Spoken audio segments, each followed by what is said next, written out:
ఇక బీసీలను కాంగ్రెస్ సర్కార్ మరోసారి మోసం చేస్తోందని బీసీ నేతలు బగ్గుమంటున్నారు.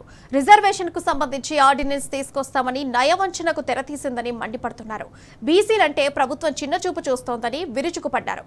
బీసీలను మరోసారి కాంగ్రెస్ సర్కార్ మోసం చేస్తోందంటున్న బీఆర్ఎస్ నేత రాజారాం యాదవ్తో మా ప్రతినిధి లివిల్ face to face. Congress Kamareddy declaration మళ్ళీ వట్టిదైంది. ఏదైతే బీసీలకు ఇస్తానన్న 42% రిజర్వేషన్లు మళ్ళీ ఒక కమిటీలు కమిషన్లు వేసి కాలయాపన చేసేందుకు మళ్ళీ శ్రీకారం చుట్టింది. అందులో భాగంగానే ఇవాళ ఆర్డినెన్స్ తీసుకొస్తామని చెప్పేసి కాంగ్రెస్ పార్టీ సంబంధించి నిన్న క్యాబినెట్ సమావేశంలో ప్రభుత్వం నిర్ణయించిన నేపథ్యంలో మనతో మాట్లాడడానికి బీసీ సంఘాల తరపున పోరాడుతున్న అనేక సందర్భాల్లో రిజర్వేషన్లకు సంబంధించి బీసీలకు జరగాల్సిన హక్కులపైన పోరాటం చేస్తున్న రాజారాం యాదవ్ ఉన్నారు. చెప్పనన్నా, ఇవాళ అనేక సందర్భాల్లో కూడా మీరు బీసీల తరపున ఏదైతే క్యాబినెట్కి సంబంధించిన తీర్మానాలు కావచ్చు, అసెంబ్లీ తీర్మానం చేసిన విషయాన్ని మీరు అనేక సందర్భాల్లో గుర్తు చేశారు. ఇది మోసం చేసేందుకని చెప్పారు. మీరు గతంలో కూడా అనేక వేదికలపైన చెప్పారు. ఇవాళ మరొకసారి మోసం చేసేందుక, లేదంటే నిజంగానే ఆర్డినెన్స్ ద్వారా బీసీలకు న్యాయం జరుగుతుందా? కాంగ్రెస్ పార్టీ, రేవంత్ రెడ్డి ప్రభుత్వము, రాహుల్ గాంధీ నేతృత్వంలోని కాంగ్రెస్ పార్టీ ప్రభుత్వము ఇవాళ బీసీలని మరోసారి వంచడం కోసము, నయవంచన చేయడం కోసము ఇవాళ మరొకసారి తెరలేపిందని మనకు అర్థమవుతా ఉన్నది. ఇవాళ కాంగ్రెస్ పార్టీ చరిత్ర అంతా కూడా మోసపూరితమైన చరిత్ర. రేవంత్ రెడ్డి గారు మొదటి నుంచి కూడా కప్పదాట్లు, మొత్తం కూడా కుప్పిగంతులు అంతా కూడా ఆయన గత సంవత్సర కాలంగా ప్రతి సందర్భంలో బీసీలకు ఎట్లా అన్యాయం చేయాలని చెప్పేసి ప్రయత్నం చేస్తుండు. కడుపులో కత్తులు పెట్టుకొని బీసీలని కౌగులించుకోవాలని చెప్పేసి రేవంత్ రెడ్డి గారు ప్రయత్నిస్తారు. మీరు గమనించండి, ఆయన మొట్టమొదలు అసలు ఎంపీ ఎలక్షన్స్ కాగానే లోకల్ బాడీ ఎలక్షన్స్ పెట్టి బుల్డోజ్ చేసి రిజర్వేషన్ లేకుండానే ఎలక్షన్స్ పెట్టడం కోసం ప్రయత్నం చేసిండు. తర్వాత మేమంతా కూడా వదిలిపెట్టిన తర్వాత బీఆర్ఎస్ పార్టీ సంపూర్ణమైన సపోర్ట్ చేసిన తర్వాత మీరు కామారెడ్డి డిక్లరేషన్ని ఇంప్లిమెంట్ చేయండి, తర్వాతనే ఎన్నికలకు వెళ్ళండి అని చెప్పేసి మేము చెప్పిన తర్వాత ఎన్నికలు వాయిదా వేసుకున్నాడు. తర్వాత కాస్ట్ సెన్సెస్ కోసం కూడా మరి బుల్డోజ్ చేసి కాస్ట్ సెన్స్ చేయకుండానే ఎలక్షన్ కోసం పోదాం ప్రయత్నం చేసిండు.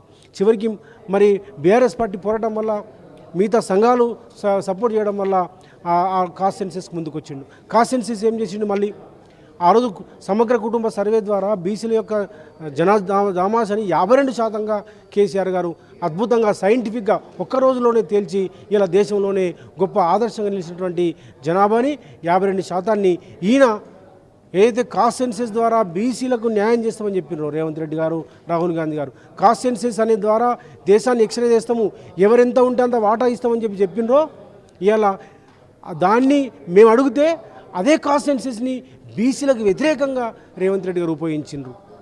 ఎంత దుర్మార్గమో చూడండి, ఎంత కుట్ర చేసినో చూడండి రేవంత్ రెడ్డి గారు.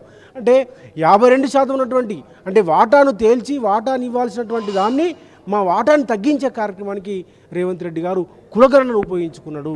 ఇది రేవంత్ రెడ్డి యొక్క ద్రోహ చరిత్ర. ఎంత కుట్ర చేసిండో మనకు అర్థమవుతుంది. అంటే ముస్లింలకు సంబంధం లేకుండా 52%గా కేసీఆర్ గారు బీసీని తెలిస్తే, మీరు ఎక్కడ గొల్ల లెక్క ఎక్కడైనా చూడండి, ఈ దేశంలో, ఈ రాష్ట్రంలో ఎక్కడైనా సరే మినిమం 50% ఏ రాష్ట్రంలోనే ఉంటారు. అది సింపుల్ లెక్క. ఈ 46%కి అలా మరి బీసీలని తీసుకురావడం అంటే, మైనార్టీయేతర బీసీలని తీసుకురావడం అంటే ఇది చాలా దుర్మార్గము. బీసీల యొక్క వాటాను తగ్గించే కార్యక్రమానికి అప్పుడు కుట్రైపోయింది. రెండవది, ఇంకొక అంశం మీరు గమనించండి, ఎట్లా ఏ రకంగా మోసం చేస్తుందని చెప్పడానికి నేను చెప్తా ఉన్నాను. ఇలా హైకోర్టు మొట్టికాయలేస్తే తప్ప డెడికేటెడ్ కమిషన్ వేయలే. సుప్రీంకోర్టు ప్రతి సందర్భంలో చెప్పింది ఎంపరికల్ డాటా ఉండాల్సిన అవసరం ఉంది, డెడికేటెడ్ కమిషన్ ఉండాల్సి ఉందని చెప్తే, డెడికేటెడ్ కమిషన్ లేకుండా బీసీ కమిషన్ ద్వారా తూతూ మంత్రంగా, అంటే మొత్తం మోసం, డబుల్ గేమ్, డబుల్ స్టాండ్. ఎట్లా వంచాలి, ఎట్లా తప్పించుకోవాలి, ఏ రకంగా బైపాస్ చేయాలి, ఏ రకంగా బీసీలు మోసం చేయాలని చెప్పేసి మభ్యపెట్టి కొంతమంది 100 మాగాదులతోటి ఆహా ఊహా అనిపించుకొని చేసే కుట్రలో భాగంగా ఆయన ప్రయత్నం చేసిండు. చివరికి హైకోర్టులో మేము వెళ్ళి అందరం హైకోర్టులో కొద్దిమంది మా మిత్రులు కోర్టును ఆశ్రయిస్తే హైకోర్టు చాలా మెట్టికాయలేసింది. నువ్వు ఇమీడియట్గా డెడికేటెడ్ కమిషన్ వేయమని చెప్పింది. అప్పుడు డెడికేటెడ్ కమిషన్ వేసింది. దాన్ని కూడా టేబుల్ చేయలే, కాస్ట్ సెన్సెస్ని టేబుల్ చేయలే, ప్రజలకు పబ్లిక్ డొమైన్లో పెట్టలే. అంటే మొత్తం మోసం. తర్వాత ఏం చేసిండు, మళ్ళీ ఢిల్లీకి పంపించి ఇలా అసెంబ్లీలో బిల్లు పెడితే టీఆర్ఎస్ పార్టీ కేటీఆర్ గారు అద్భుతంగా సపోర్ట్ చేసిండ్రు. మీరు తీసుకురండి బీసీలకు, మేము న్యాయంగా నిలబడతామని చెప్పేసి ఆ రోజు నిలబడితే ఆ బిల్లుని ఏం చేయాలి, ఆ రోజు ఏం చేయాలి, గవర్నర్కి పంపాలి. గవర్నర్తో ఆమోదింప చేసుకోవాలి, అప్పుడు చట్టం అవుతుంది. కానీ ఏం చేసిండు, గవర్నర్ గారిని రాష్ట్రపతికి పంపని చెప్పిండు. అంటే ఆ రోజేమో రాష్ట్రపతి అంటావు, ఈరోజేమో ఆర్డినెన్స్ అంటావు. ఎంత కప్పదాట్లు, ఎంత మోసం, ఏ రకంగా రేవంత్ రెడ్డి గారి వ్యవహార శైలి ఉందో మనకు అర్థమవుతుంది. అంటే ఒక సైంటిఫిక్ పద్ధతి, ఒక అనుభవరాహిత్యం, లేదంటే కావాలని తప్పించుకొని మోసం చేసే వ్యవహారం చేస్తుండు. ఆ రోజు ఏమన్నాడు, 9th షెడ్యూల్లో చేర్చాలి, దీన్ని రాజ్యాంగ సవరణ చేయాలి, మొత్తం అందరం కూడా మోడి మీద కొట్టాడదామని చెప్పేసి అప్పుడు చెప్పిండు. పోయి ఆడ ధర్నా చేసి అక్కడ మొత్తం కూడా అందరినీ కూడా గల్లీలో చేయాల్సిన పని ఢిల్లీలో చేసి ఇలా మోడీ మీదకి నెట్టేసి నరేంద్ర మోడీ ప్రభుత్వానికి నెట్టేసి కేంద్రం మీకు నెట్టేసి తప్పించుకోవడం కోసం ప్రయత్నం చేసిండు.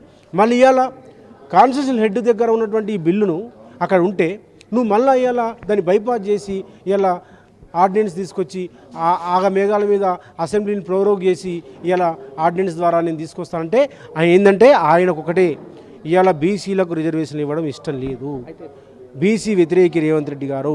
ఇంకొకటి ఏంటంటే 2 పనులు ఒక దెబ్బకు 2 పిట్టలు. ఒకటేమో బీసీ రిజర్వేషన్ దెబ్బ కొడతాడు దీంతో, ఆర్డినెన్స్ తోటి.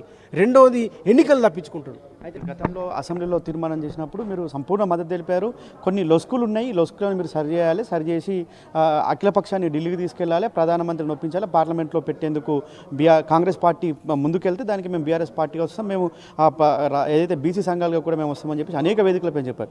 ఇవాళ మిమ్మల్ని ఎవరిని సంప్రదించకుండా ఆర్డినెన్స్ తీసుకురావడం పట్ల ఎట్లా చూస్తారు? ఆర్డినెన్స్ తీసుకురావడం వల్ల ఏ విధంగా నష్టం జరుగుతుంది? ఒకవేళ ఆర్డినెన్స్ తీసుకొచ్చి ఖచ్చితంగా బలవంతంగా ముందుకెళ్తే ఎలాంటి పరిణామాలు ఉండబోతుంది? మీరు గమనించిన మొట్టమొదటి నుంచి కూడా కేసీఆర్ గారు మొత్తం తెలంగాణనే ఆయన కులము, ఆయన కుటుంబము, తెలంగాణలో ఉన్నటువంటి బలహీన వర్గాలకి మొదటి నుంచి కూడా వెన్నుదన్నుగా ఉన్నటువంటి వ్యక్తి ఇలా కేసీఆర్ గారు. అది గతంలో తెలంగాణ ఉద్యమ సందర్భంలో కావచ్చు, తర్వాత అధికారంలో ఉన్నటువంటి 10 సంవత్సరాల్లో బలహీన వర్గాల సాధికారత కోసము అనేక కార్యక్రమాలు కేసీఆర్ గారు చేసిండ్రు.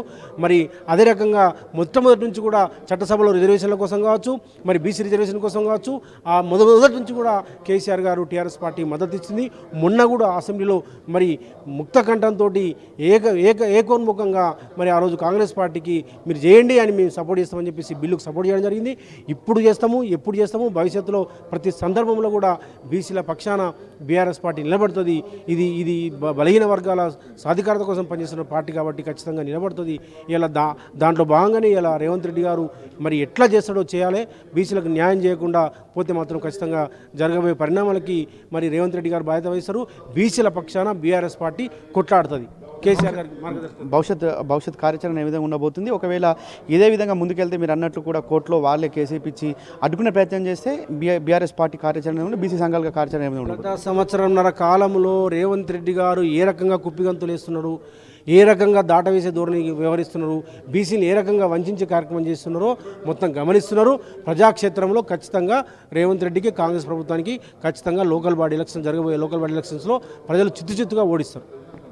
వాళ్ళ ఏదేమైనప్పటికీ ఖచ్చితంగా రాజ్యాంగపరమైన లొసుకులు ఉంటాయని మొదటి నుంచి కూడా చెప్తున్నాం. అంతేకాకుండా బీఆర్ఎస్ పార్టీగా బీసీలకు జరగాల్సిన న్యాయంపై మొదటి నుంచి కూడా బీఆర్ఎస్ అధినేత కేసీఆర్ ఆదేశాల మేరకు మద్దతు తెలిపినప్పటికీ కూడా ఇవాళ కావాలని ఒక కాలయాపన చేయడమే కాకుండా కమిషన్లు వేసి ఈ విధంగా కాలయాపన చేసి మళ్ళీ కోర్టు చుట్టూ తీసుకొచ్చే అంశం చుట్టూ ఇది ఒక అంశాన్ని తీసుకొచ్చి దాన్ని ముడిపెట్టి మళ్ళొక్కసారి బీసీలకు దక్కాల్సిన వాట దక్కకుండా చేసేందుకే ఈ కుట్రల ప్రయత్నాలు తప్ప ఇంకోటి కాదు. ఖచ్చితంగా ఒకవేళ ఇదే విధంగా ప్రభుత్వం ముందుకు పోతే మాత్రం చూస్తూ ఊరుకోం. ఖచ్చితంగా బీసీలకు రావాల్సిన హక్కును ఏదైతే కామారెడ్డి బీసీ డిక్లరేషన్ యథావిధంగా అమలు చేసేంత వరకు కూడా బీఆర్ఎస్ పార్టీగా మా బీసీ సంఘాలుగా పోరాటం ఉంటుందని చెప్పేసి కూడా రాజారాం యాదవ్ చెప్తున్న పరిస్థితి కనిపిస్తుంది. కెమెరా పర్సన్ లక్ష్మణ్తో లివిల్ రెడ్డి, టీ న్యూస్, హైదరాబాద్.